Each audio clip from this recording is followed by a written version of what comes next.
یہاں پر ایک کانٹراسٹ ہے جس کو سمجھنا بہت اہم ہے۔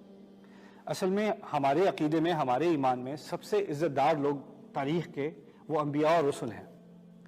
ہم جتنی انبیاء کی عزت کرتے ہیں، جن کا ہم اتنا احترام کرتے ہیں، ان کا کسی اور کا نہیں کرتے۔ جو مقام ہمارے دلوں میں نبی علیہ السلام کا ہے، موسیٰ علیہ السلام کا ہے، ابراہیم علیہ السلام کا ہے، اس کی کوئی مثال اور ہے ہی نہیں۔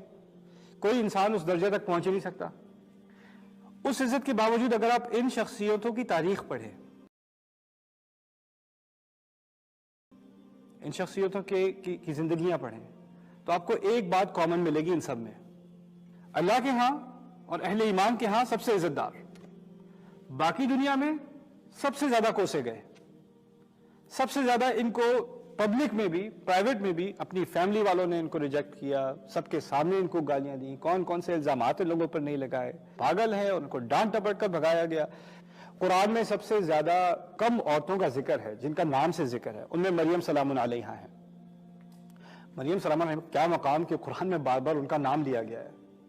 ان کا قصہ آپ پڑھیں سورۃ مریم میں، وہ واپس آتی ہیں بچے کے ساتھ، اور پوری کمیونٹی یعنی مسجد کی پوری کانگریگیشن کھڑی ان پر اشارہ کر رہی، کیا تم نے یہ کیا حرکت کی ہے تم نے؟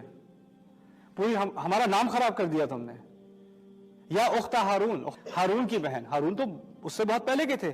کہنے کا مقصد یہ ہے ہارون کا رول کیا تھا؟ موسیٰ علیہ السلام کی تائید کرنا، اور تم بھی وہی کام کر رہی ہو، موسیٰ علیہ السلام کی شریعت کی تم تائید کرتی تھی، تم نے یہ کیا کیا ہے؟ آپ اندازہ کریں کوئی مسلمان عورت یہ برداشت کر سکتی ہے کہ وہ بچے کے ساتھ کہیں جائے اور کوئی ایک اشارے سے بھی کہہ دے کہ یہ بچہ جائز نہیں ہے؟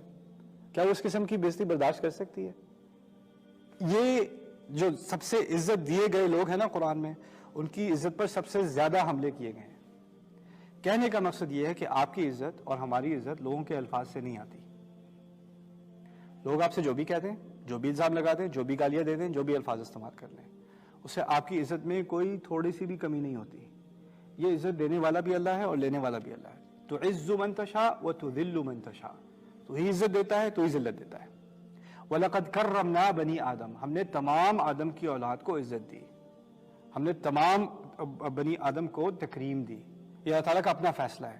اس سے ایک بہت اہم، بہت گہری حقیقت جو مسلمانوں کے دلوں میں اتر جانی چاہیے کہ انسان کی قیمت اور انسان کی عزت اللہ تعالیٰ کی دی ہوئی چیز ہے، اور انسان کی عزت نہ کرنا یہ اللہ تعالیٰ کی نعمت کا کفر ہے۔ وہ اس چیز کا ڈینائل ہے جو اللہ تعالیٰ نے خود ایک انسان کو دی ہے۔ اب ہماری سوسائٹی میں آپ دیکھیں، پاکستان میں دیکھ لیں، انڈیا میں دیکھ لیں، بنگلہ دیش میں دیکھ لیں، پاکستان کی بات کرتے ہیں، کوئی امیر گھرانے کے لوگ ہیں، ایکسپینسو سی گاڑی ہے، کہیں جا کر وہ روکتے ہیں گاڑی چائے پینے کے لیے، اور وہ ملینئر لوگ ہیں، 12-13 سال کا بچہ پیچھے بیک سیٹ پہ بیٹھا ہے، اس کی ٹنٹڈ ونڈو ہے، وہ تھوڑا ونڈو نیچے رول کر کے آگے سے وہ بھاگتے ہوئے آتے ہیں چائے سرو کرنے کے لیے، عمر رسیدہ 70 سال کے، ہاں جی سر جی میں چائے لا دوں۔ وہ کیسے بچہ بات کرتا ہے ان سے؟ جا لے کے آ، جا ایسے کر، یہ ٹھنڈی ہے دوبارہ لے کے آ۔ یہ دیکھ کے انسان کو اتنی گھن آتی ہے کہ ایک بچہ ایک بزرگ سے ایسے بات کر رہا ہے، ایک بڑے سے ایسے بات کر رہا ہے۔ یہ اس قوم میں جو کہتی ہے کہ ہم مسلمان ہیں، جو کہتی ہے ہم لا الہ الا اللہ کا دعویٰ کرتے ہیں، ہمیں تو ایک بالکل بنیادی سا ایک عقیدہ ہے، بنیادی سا کانسیپٹ ہے، نظریہ ہے تکریم کا، کہ ہر انسان کی ایک فنڈامنٹل عزت ہوتی ہے۔ یہاں تک کہ یہ عزت تو غیر مسلم کو بھی دی گئی ہے۔ رسول اللہ صلی اللہ علیہ وسلم کبھی جنازہ چل رہا ہے، یہودی کا جنازہ جا رہا تھا، کھڑے ہو گئے، وَجَعَلَنِي مِنَ الْمُكْرَمِينَ، مجھے عزت دیے گئے لوگوں میں سے بنایا گیا، اللہ تعالیٰ ہمیں ان میں سے بنائے۔ بارک اللہ لی ولکم فی القرآن الحکیم ونفعنی وإیاکم بالآیات والذکر الحکیم۔